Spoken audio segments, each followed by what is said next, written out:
General Assembly to local leaders. Discussions to reform Kentucky's cash bail system are resurfacing throughout the state. Today, prominent leaders in Jefferson County's criminal justice system held a community forum about changing the process. WLKY's Alexis Matthews explains their steps to fix the system. It's so wonderful to sit with people who seem to me to want to convert, change, somehow reform Kentucky's bail system.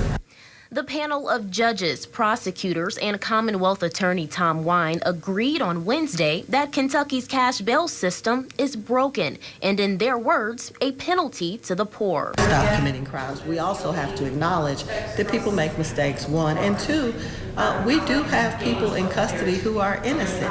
And by the way, everybody is innocent until proven guilty. The Kentucky Constitution guarantees bail for all crimes except capital offenses.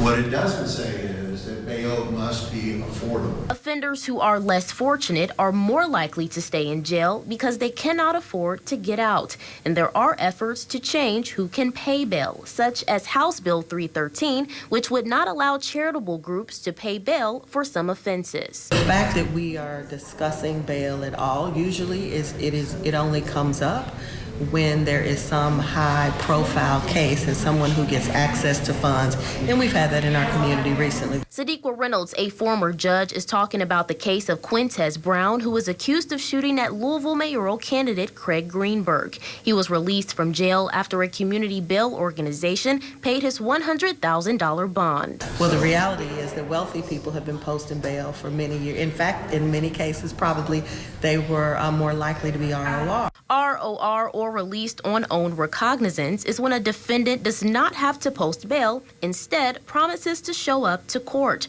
This was one reform idea suggested by the panelists. They also discussed eliminating the cash bail process altogether. But the legal experts say the starting point for change are these conversations surrounding poverty and correcting inequities that exist in the criminal justice system overall. When do I think this system will be fixed? I think it's going to not necessarily be in my lifetime. I think the bail reform system will be fixed in the next couple of years. In Louisville, Alexis Matthews, WLKY News. The cashless bail system is implemented in several states. Commonwealth's Attorney Tom Wine says the model has not resulted in negative effects such as a surge in crime.